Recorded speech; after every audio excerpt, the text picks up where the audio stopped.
العربية. شوف تم تسميتها تم الربيع بعد احتلال يافا. كانت يافا هون فصارت تم الربيع. هاي أرض الميعاد، هم بفكروا اليهود إنها ميعاد إلهم، لكن هي ميعاد لتجميعهم للقضاء عليهم بأمر رب العباد. لقد بنيت خطتي على نار الحقد والكراهية التي تملأ قلوب اليهود نحو محمد وأتباعه. على ضياع هيبتنا بسبب محمد. Joseph Goebbels, who was Hitler's architect of the campaign to brand the Jewish people as a subhuman race in Nazi Germany, was quoted as saying, "If a lie is repeated often enough, then the people will believe it." A similar tactic is being used today in the propaganda war waged against Israel by Islam and the pro-Palestinian factions in the Middle East. لكن نحن في مدارسنا نعلم ما يمليه علينا ديننا وضميرنا بأن القدس عربية وأن فلسطين من شمالها لجنوبها من نهرها لبحرها هي عربية فلسطينية إسلامية وستبقى كذلك رغم أنف هذا المحتل اللعين. At the heart of the propaganda war against Israel is the use of fake history and lawfare, the revision and deliberate misrepresentation of international law. Whose Land is a documentary film looking at the legitimacy of Israel in international law. Join me, Richard Kemp, in the two-part documentary film Whose Land, as we uncover the true story behind the Israeli-Palestinian conflict.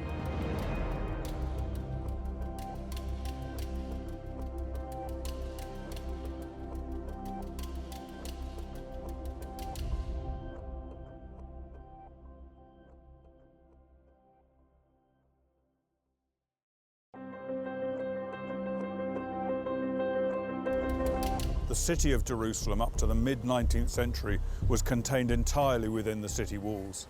There was no West Jerusalem or East Jerusalem in those days. There had been a resident Jewish community continually here since the Middle Ages at least. And by the 1860s, the historic records show the overall majority of the population of Jerusalem was Jewish.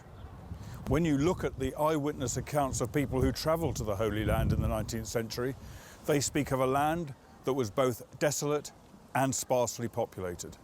The surveys undertaken by the Palestine Exploration Fund in the 1870s confirm that. There is absolutely no historic record of an Arab people who called themselves the Palestinians, let alone a Palestinian Arab entity whose capital city was Jerusalem. Palestine then was not a nation or even a state. It was an area of the Ottoman Empire ruled from Constantinople, also known as the province of southern Syria. Yes, it is true that the majority of Western Palestine's sparse population was ethnically Arab, many of whose ancestors originally came here with the Islamic occupation that began in the 7th century AD. But the historic fact is that the territory known as Palestine has never, since the name Palestine was first applied by the Romans, been an Arab nation or designated to be an Arab nation. In other words, historically, an Arab nation known as Palestine never existed.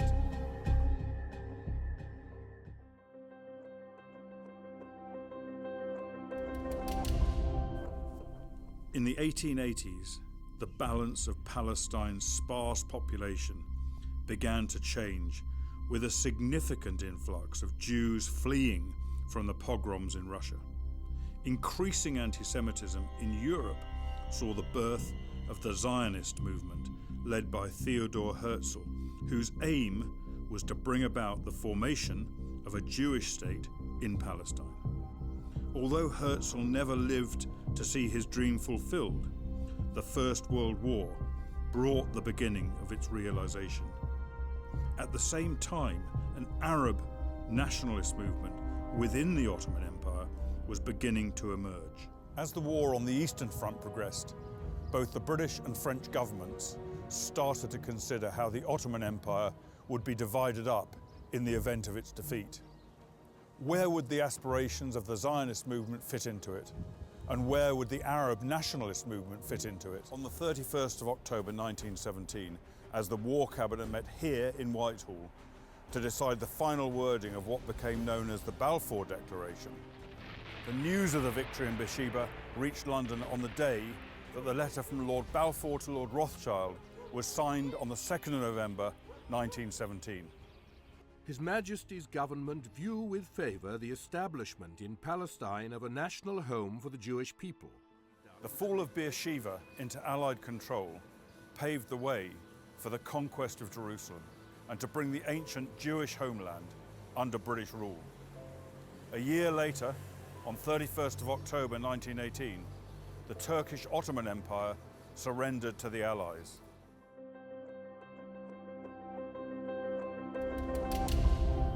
After the end of World War I, in November 1918, a peace conference was convened in Paris in early 1919.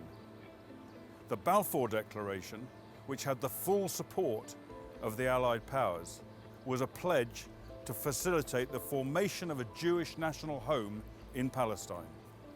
However, at the time, it was merely a political statement with no legal authority. Contrary to popular belief today, the Balfour Declaration also had support from Arab leaders at the time. There is no doubt that the spirit and the letter of this agreement relates to a Jewish home in Palestine and a very significant independent Arab state in other parts of the Ottoman Empire.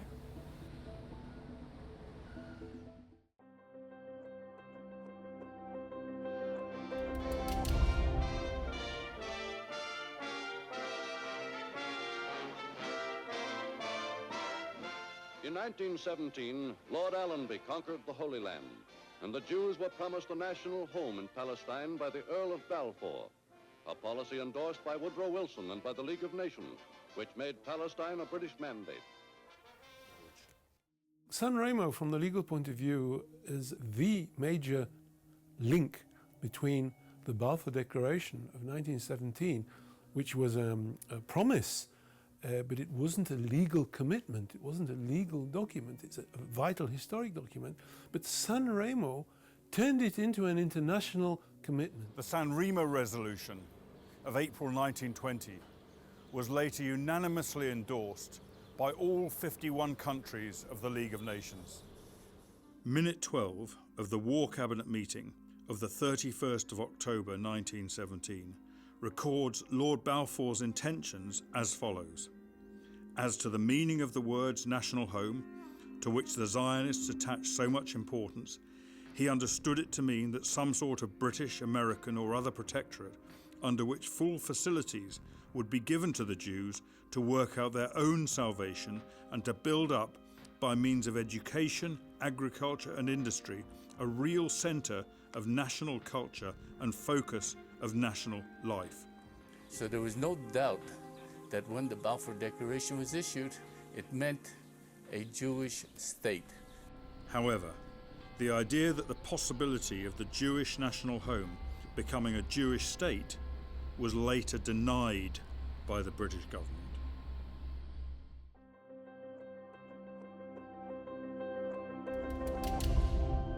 One person who played a prominent role in the mandate was Winston Churchill. In 1921, he was appointed Colonial Secretary, which gave him the responsibility of implementing the mandates in the former Ottoman Empire. The 1922 White Paper, which was attributed to Churchill, was in fact largely drafted by Colonial Office official John Shuckburgh, together with the first High Commissioner to Palestine, Sir Herbert Samuel. It contained a phrase that was central to Churchill's belief that the Jews were in Palestine as of right and not by sufferance.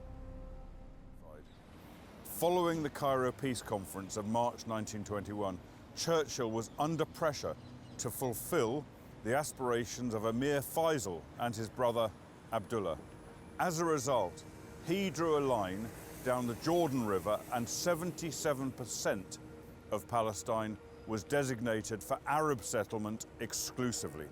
The decision was made by the British in 1921 at a time when they had no right by themselves to do this. But it was subsequently endorsed and adopted in 1922 by the Council of the League of Nations. An Arab state was also created and established within the boundaries of what was described as Palestine. So in this day and age, when we talk about the establishment of a Palestinian state in what is referred to as the West Bank, it's really the creation of an Arab state. Palestinians are Arabs. This would be, in fact, the creation of a second Arab state, since one was created in 1922.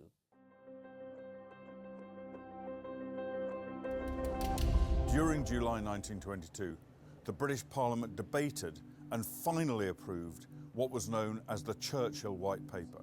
Recognition has thereby been given to the historical connection of the Jewish people with Palestine and to the grounds for reconstituting their national home in that country.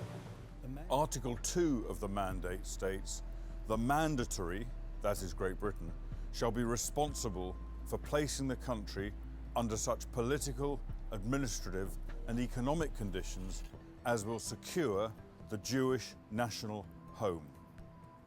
I want to underline that the primary objective of the mandate for Palestine was to grant political rights in respect to Palestine to the Jewish people. It was applied in favor of the Arabs in the area of Mesopotamia, in the area known as Syria and Lebanon. But in Palestine, the political rights of self-determination was exercised in favor of the Jewish people. As we turn to Jerusalem, it's important to understand the centrality of Jerusalem in Jewish history and Judaism in order to understand how one can reconstitute what these Jewish people used to have. So by 1922, there were 3 mandates for the purpose of forming 4 Arab nations, all of which had gained their independence by 1946. And so the agreement that Chaim Weizmann made with Emir Faisal back in 1919 was entirely fulfilled. However, the agreement was quickly abandoned by the Arabs. To 1930, the time of the Pasfield White Paper, restrictions start to be imposed. After so many years of conflict between Jews and Arabs in Palestine, Britain starts to turn her back on the Jewish people, starts to diminish the rights that were already given in the mandate for Palestine. Early on, the British mandate over Palestine had started to run into serious trouble, with a series of Muslim Arab uprisings under the leadership of Haj Amin al-Husseini. The British had appointed this radical Islamist as Grand Mufti of Jerusalem. His appointment was an act of appeasement, a policy that the British authorities thought would restore calm. A pattern had been set that would haunt the rest of British rule over Palestine. By the mid-1930s, Palestine had become almost ungovernable. By this time, Adolf Hitler was in power and the persecution of Jews in Germany had begun. In order to appease the Mufti and his followers, in case they sided with the Nazis, which they ended up doing anyway, the British government began to introduce measures to seriously restrict Jewish immigration into Palestine. The end result was the infamous MacDonald White Paper of May 1939. This White Paper would have disastrous consequences for the Jewish people. It came at a time when Jews in Europe were fleeing from the Nazis and virtually no country would take them. the White Paper restricted the number of Jews that would be allowed to settle in Palestine to a total of just 75,000 over the next 5 years. Moreover, after that 5-year period, any further Jewish immigration would only be permitted if the Arabs agreed to it. Clause 14.1 of this White Paper also indicated that the Jewish population should not exceed 1/3 of the total population of Palestine. With a 2/3 Arab majority, many of them hostile to the Jewish presence, the political rights of the Jewish people were completely compromised. Now there is the breach. There is the violation of the pledge. There is the abandonment of the Balfour Declaration. There is the end of the vision, of the hope, of the dream. The decisions made by certain leaders in 1939 had devastating effects on many, many hundreds of thousands of Jews who could have been in Palestine instead of concentration camps. This is the British-built detention camp at Atlit, where many thousands of so-called illegal immigrants were imprisoned. But under the terms of the mandate, which was a binding instrument in international law, they weren't illegal at all. They had every right to be in Palestine. Instead, they were incarcerated here in conditions resonant of Nazi concentration camps in Europe. Many were even transported here in railway wagons, similar to those used by the Nazis. At least here, they were treated less inhumanely. This place was a temporary home for thousands upon thousands of Jewish refugees during the last 10 years of British rule over Palestine. Many were shipped onto other British prison camps in places such as Mauritius, in the Indian Ocean, or later, Cyprus.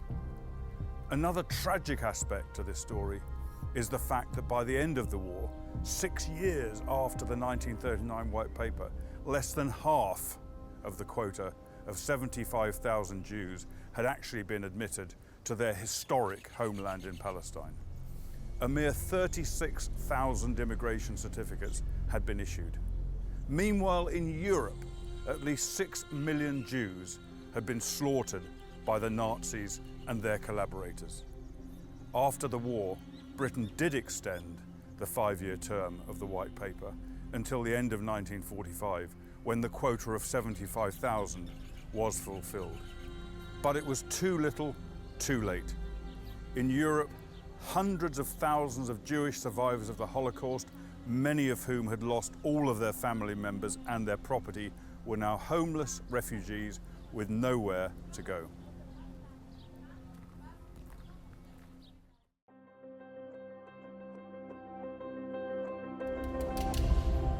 The end of World War II also saw the dissolution of the League of Nations. It was superseded with the formation of the United Nations in 1945. I want to turn to a final resolution of the Assembly of the League, which was adopted in April 17, 1946. Those who take over must continue to administer the mandates for the well-being and development of the peoples concerned, in accordance with the obligations contained in the mandates. Article 80 of the UN Charter, which is an international treaty, which is a source of rights and obligations, specifies that all of the rights given to any people prior to the execution and ratification of the UN Charter are to be protected, observed, and honored. In the aftermath of World War II, the overwhelming majority of the hundreds of thousands of Jewish refugees in Europe who had survived Auschwitz and the other death camps wanted just one thing: to return to their ancestral homeland in what was then known as Palestine.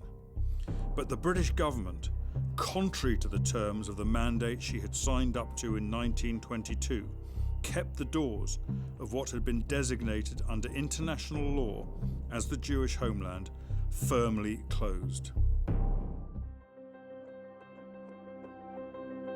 The Holocaust survivors tried to reach their ancestral home in every way possible, mostly in small, unseaworthy vessels like the one behind me. Those who did make it were imprisoned in detention camps, either here in Atlit or on the island of Cyprus, by the very nation who had been mandated to recreate a national home for the Jewish people and to encourage their immigration. Then in July 1947, something happened that would publicly expose the plight of these homeless Jewish refugees, the Exodus incident. The British government sent its 4,500 Holocaust survivors back to Europe to be imprisoned again in displaced persons camps in the very country they were fleeing from, Germany. 4,000 Jews are once more back in the hated and dreaded country from which many of them began their long, desperate trip to Palestine. Many nations around the world, and especially the United States, called for the end of Britain's trusteeship of the mandate. The late Yossi Harel was the commander of the Exodus operation in July 1947. It just so happened that members of the United Nations Special Committee on Palestine were present at Haifa port when the Exodus arrived.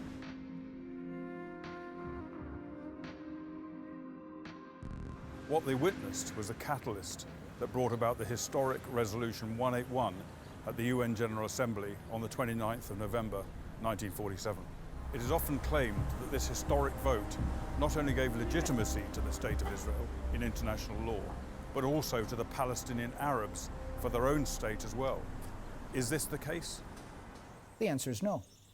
Generally speaking, in international law, General Assembly resolutions are not binding.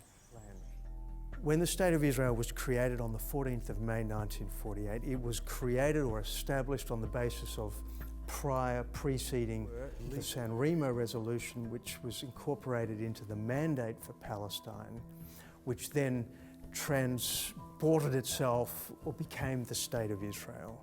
The fact that the United Nations General Assembly recommended that the mandate for Palestine be split and partitioned does not change matters, because that was just a recommendation. The United Nations General Assembly does not have the authority to change the borders of countries, make rules of international law, or do anything else of substance. Nevertheless, the vote was passed with the required 2/3 majority, despite the abstention of the mandatory power Great Britain, who by this time had given notice that they were going to relinquish their stewardship of the mandate. What were the intentions of the British government?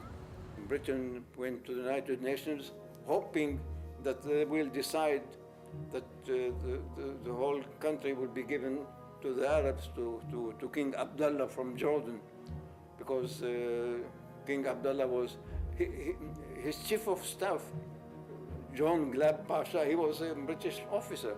Then the Jordanian army will take all of Palestine, and King Abdullah with his chief of staff, with the British chief of staff, will rule the whole of Palestine. Britain had imposed an arms embargo on the Jewish fighting forces, while at the same time arming and training the armies of Egypt and Jordan. On the 14th of May 1948, Britain withdrew its forces from Palestine, thus ending its administration as the mandatory power. Later that same day, David Ben-Gurion declared the independence of the State of Israel in this very hall. By virtue of the natural and historic right of the Jewish people and of the resolution of the General Assembly of the United Nations, we hereby proclaim the establishment of the Jewish state in Palestine to be called Medinat Yisrael, the State of Israel. And so the Jewish nation was reborn in the homeland from which it had been expelled nearly 19 centuries earlier. The commitment made to the Jewish people in the Balfour Declaration had eventually come to fruition. The very day after Ben-Gurion's Declaration of Independence, 5 Arab armies invaded the Jewish state and attempted to annihilate it. That attempt failed.